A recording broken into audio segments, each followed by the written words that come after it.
Let's start with a little back history on Sudan. This is the same struggle that we've been dealing with for decades. It's kind of why I'm here.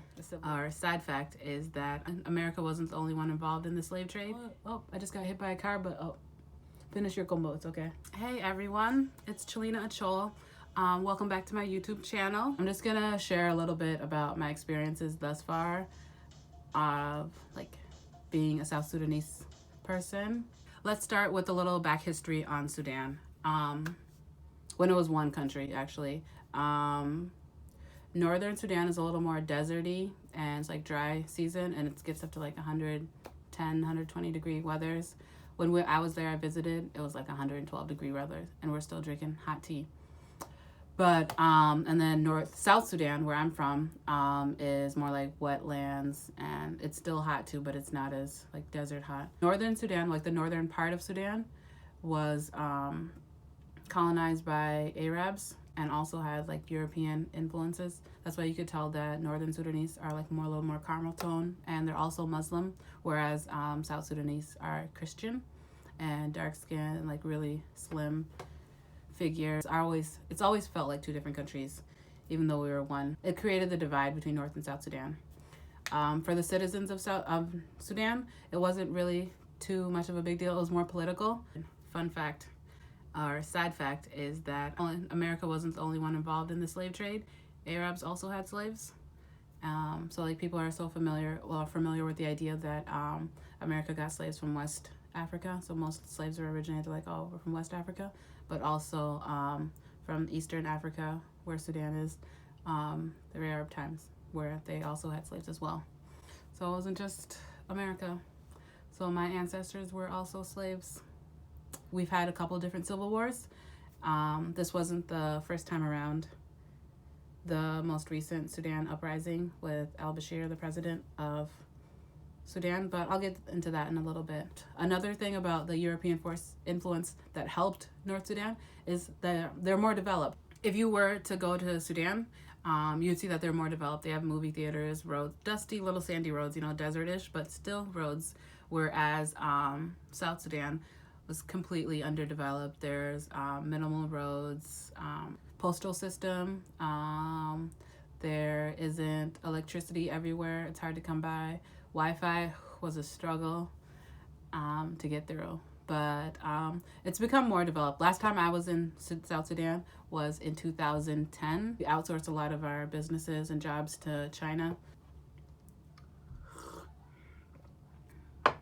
Yeah, I think that's as far as I want to go about brief back history of Sudan. More specifically, me being South Sudanese. I was a refugee. I was born in Omdurman. It's a city it's like a suburb of Khartoum, the capital. I moved to Egypt, Cairo, Egypt, with my mom and my dad, and there we were fortunate enough to get a visa. After that, we came to America.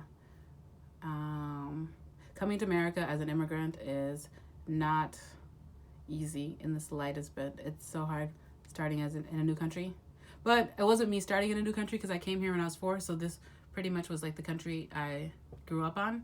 But it's also different in an African household, and then you go back outside and you're you want to be American or assimilate to the culture of your peers and your friends, everybody you're around. But then you come back home and your parents are always telling you, oh, don't lose your culture, don't do that, this, that, and the third. Oh, you want to be like these American kids now. Which is hard. It was hard to balance both, switching different schools on top of being somebody that's an alien status from a completely different world. Growing up in Ames, Iowa, of all places. I remember being in elementary school, and my mom was applying for her naturalization to become an American citizen, and I had to help her study. So this is 3rd, 4th grade Chelina, studying civics to get my mom her citizenship papers. So by the time I got to high school and I was taking U.S. government or civics classes, I was it's a breeze. This is gonna be cake. Growing up in a Sudanese culture at home, there's different things that we cook. Kisira, which is a sour bread that's cooked on a griddle or a skillet, and it's thinned out. It's really flaky. It's similar to injera, if anyone knows what that is, from Ethiopia.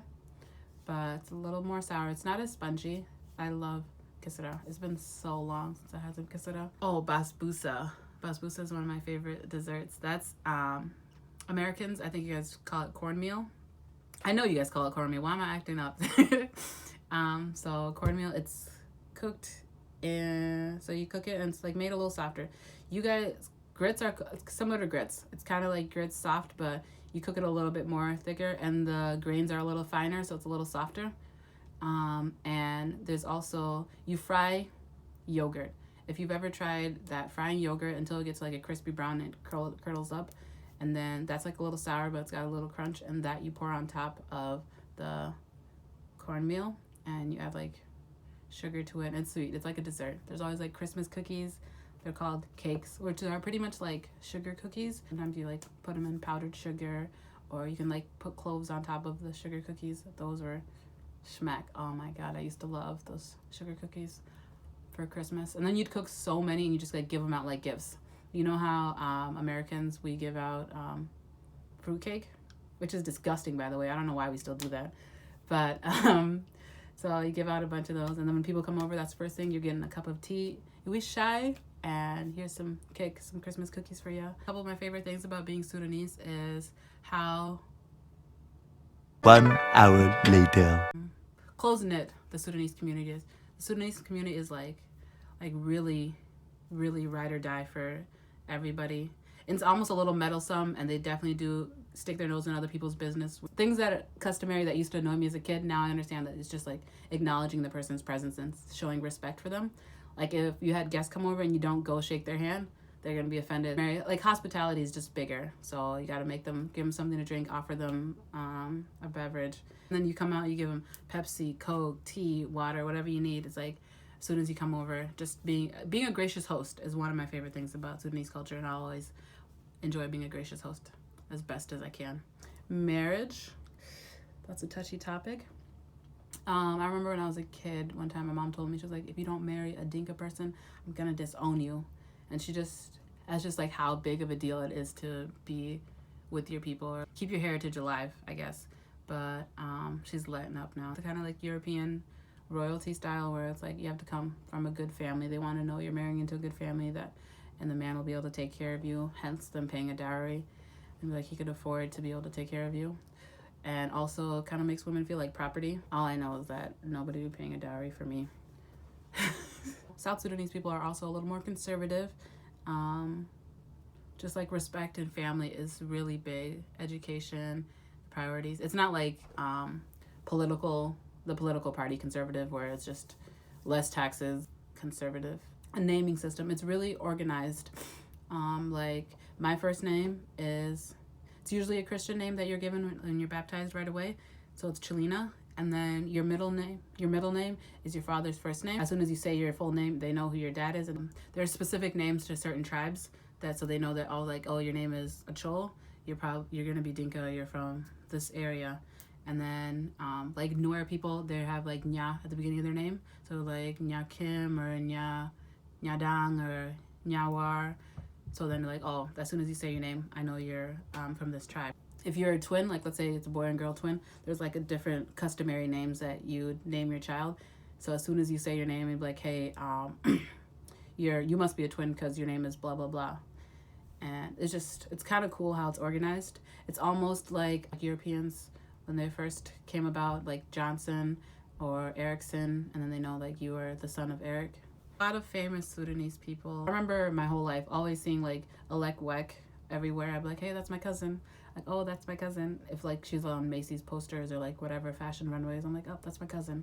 And she really wasn't my cousin, but it's just cool to be able to be like, you see yourself, like representation. Luol Deng, he's an NBA basketball player. He's always been, that's another Sudanese person we always claim as our family. Oh, Francis Book. He was a writer. He wrote about the Lost Boys, which is kind of the setup about being a refugee coming to America, to a foreign country, and just like their story and their struggles, and the Lost Boys of just like being a child soldier. So there's just a lot of different Sudanese people around, and I'm just proud to be a part of the Sudanese community. It's hard for me to say that, 'cause things that I disagreed with, and it was just so hard growing up being so different and so detached from people and being criticized or just being like alienated for being something I couldn't control. I don't care how good my grammar is or how well spoken I'm in English, it'll always be close the light or close the TV. Turning off, nobody ever says that. So like as soon as someone says, hey, close this or do that, I'm like, you're probably Sudanese. You don't interrupt somebody when they're eating. Like your parents could ask you to do this, that, or like come upstairs and grab the remote sitting next to me. But if you're eating and they see you like, oh, hey, Chelina, can you grab this? Like, oh, I see you're eating. Don't mind. I'll figure it out. I'll be all right. So that's always funny. We always make jokes about that. Like, oh, I just got hit by a car, but finish your combo. It's okay. I want to just talk a little bit about the Sudan Uprising. First of all, thanks for reaching out and saying like, hey, how's your people doing? I'm like, I'm South Sudanese. And second of all, this is the same struggle that we've been dealing with for decades. It's kind of why I'm here. I think it's beautiful that people are just bringing so much light to it. So many celebrities are talking about it, and with their internet blackout, like it's awesome that people are able to still share the word and to spread the humanitarian effort. If you're not familiar with the Sudan Uprising, the president, al-Bashir, was thrown out of office. His militia group has been like overseeing the government during that time, but they have attacked protesters and they've killed hundreds of people. War has never been something I like to talk about. I just think of the trauma that is going to come from people even when this finally comes to rest. I feel for them because I'm like, that's the same government power, that dictators that ruled over us for so long and caused so much pain and death and sorrow and just genocide everywhere. It's almost like our enemies are people that we used to fight against are now struggling under the same dictatorship. So that's made me more sympathetic to the citizens of Sudan and just be like, hey, we're just like brothers and sisters, and that the issues that we have had are political and they're not human. They're not a human issue. They're more a political issue, and we shouldn't let that affect how we treat each other. For the longest time, there was always like a lot of hate and tension between North Sudan and South Sudan, and it's just like, it's not necessary. You guys are also victims to the same corrupt government, and I wish them well.